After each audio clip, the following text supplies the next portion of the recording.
नमस्कार साथियों, मैं भी कुमार आप सभी का स्वागत करता हूं अपने यूट्यूब चैनल लिपि डिलाइट पाठशाला में।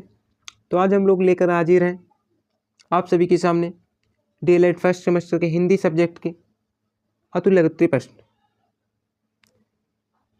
यदि आपने अभी तक हमारे चैनल को सब्सक्राइब नहीं किया तो सबसे पहले आप सभी से विनम्र निवेदन है कि आप हमारे चैनल को सब्सक्राइब कर लीजिएगा और बेल आइकन को प्रेस कर लीजिएगा। तो चलिए आज की इस क्लास को बिना किसी देरी के स्टार्ट करते हैं। तो आज हम लोग देखने वाले हिंदी के अतुल्य प्रश्न, ठीक है। तो इसका पहला प्रश्न है हमारा, वाचन कितने प्रकार का होता है, नामोल्लेख कीजिए। तो वाचन हमारा दो प्रकार का होता है, एक होता है सस्वर वाचन, एक होता है हमारा मौन वाचन, ठीक है। ये हमारे 1 नंबर में पूछे जाने वाले क्वेश्चन है, ठीक है, और प्रीवियस ईयर का क्वेश्चन है।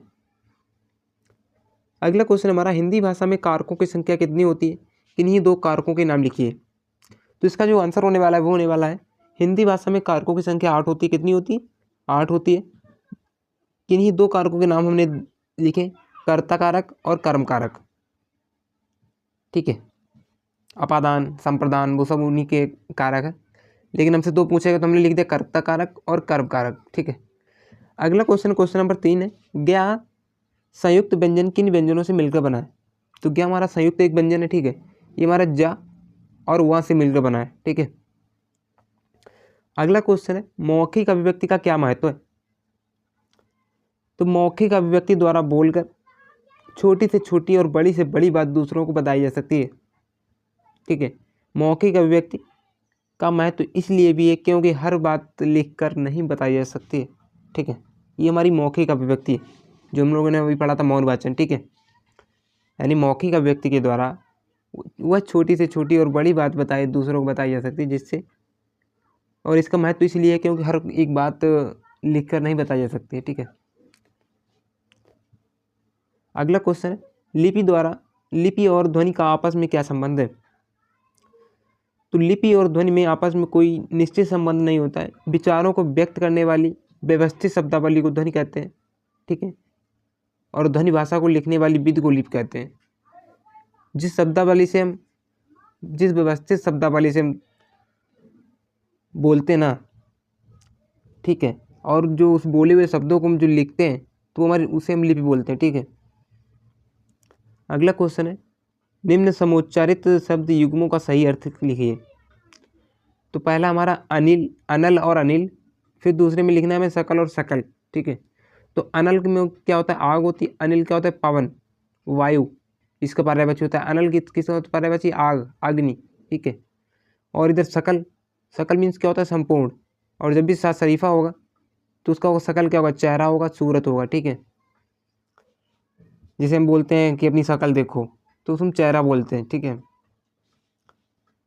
अगला क्वेश्चन हमारा, कारक किसे कहते हैं, अपादान कारक का चिन्ह लिखिए। तो व्याकरण में संज्ञा या सर्वनाम शब्द की वह अवस्था जिसके द्वारा वाक्य में उसके क्रिया के साथ संबंध प्रकट होता है उसे हम कारक कहते हैं। कर्ता कारक का विभक्ति चिन्ह ने है, अपादान का चिन्ह से है, ठीक है।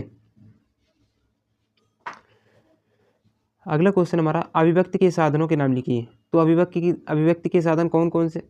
अभिव्यक्ति के साधन हमारे मौखिक तथा लिखित है, ठीक है। मौन वाचन, शास्त्र वाचन, ठीक है। अगला क्वेश्चन है, मॉन्टेसरी विधि का उपयोग कब किया जाता है।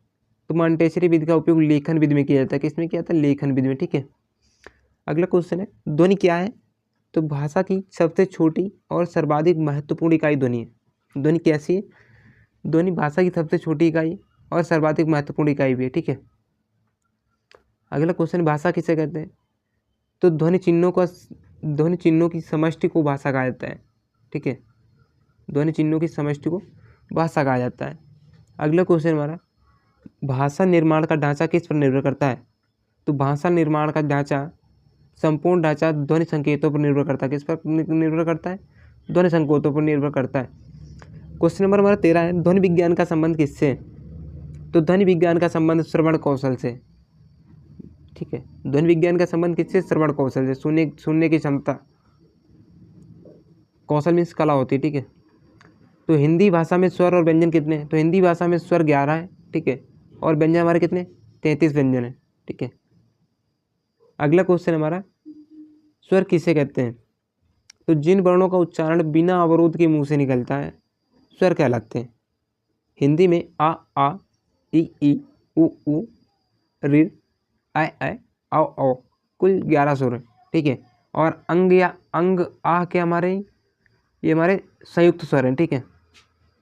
वैसे अगला क्वेश्चन हमारा, दीर्घ स्वर किसे कहते हैं?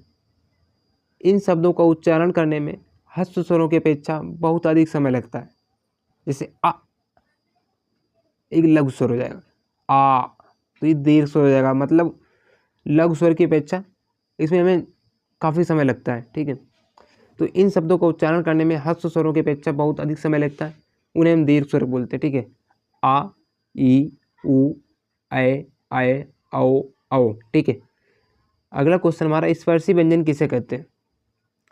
तो जब मुख द्वार को बंद करके खोलते हैं, मुख द्वार को बंद करके खोलते हैं जिससे हवा उच्चारण स्थानों को स्पर्श करती है, ठीक है। तो हमारे स्पर्शी व्यंजन है खा, का, गा, घा, टा। आप भी बोल के देखिए, आपको भी पता चलेगा कि स्पर्श व्यंजन क्या होता है। जैसे जबकि हम का बोले का, तो क्या मुख द्वार को बंद करके खोलते हैं, ठीक है, का, गा, ठीक है।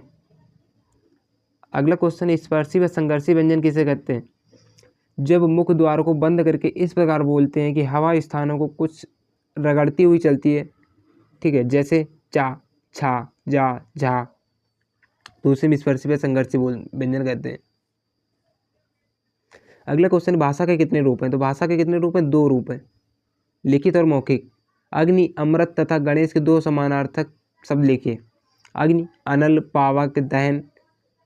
अमृत के पीयू, सुधा। गणेश लंबोदर, गणपति, ठीक है। अगला क्वेश्चन है, शब्द एवं पद से आप क्या समझते हैं? वर्णों के सार्थक मेल को शब्द तथा कविता की कुछ पंक्तियों को मेल कहते हैं, ठीक है। वर्णों के सार्थक मेल को शब्द तथा कविता की कुछ पंक्तियों को मेल कहते हैं, मेल के पद को कहते हैं, ठीक है। अगला क्वेश्चन है, अंश व अंश में अंतर लिखिए। तो अंश मीन्स क्या होता है? कंधा होता है, और जब भुंडी वाला सा होगा तो उसमें उसका क्या होता है? अंश, भाग, ठीक है।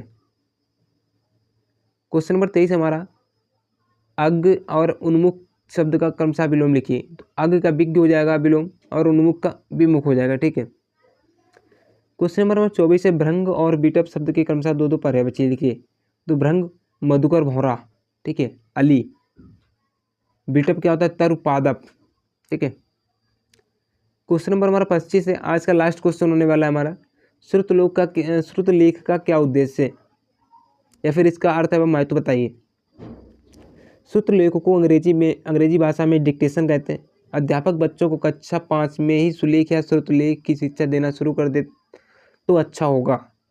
श्रुतलेख सुनकर लिखा जाता है, शिक्षक बोलता जाता है और छात्र उसे लिखते जाते हैं। श्रुतलेखन का उद्देश्य शब्द तथा वाक्यों को दूरिस्त करना तथा लिखने की तीव्रता का विकास करना होता है। श्रुतलेख जिसे हम बोलते हैं इमला, ठीक है।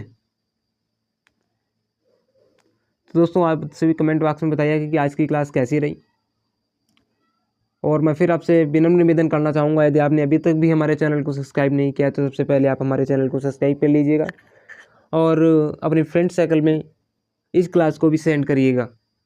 Thank you for watching. मिलते हैं नेक्स्ट वीडियो में, तब तक के लिए take care, bye bye, good bye.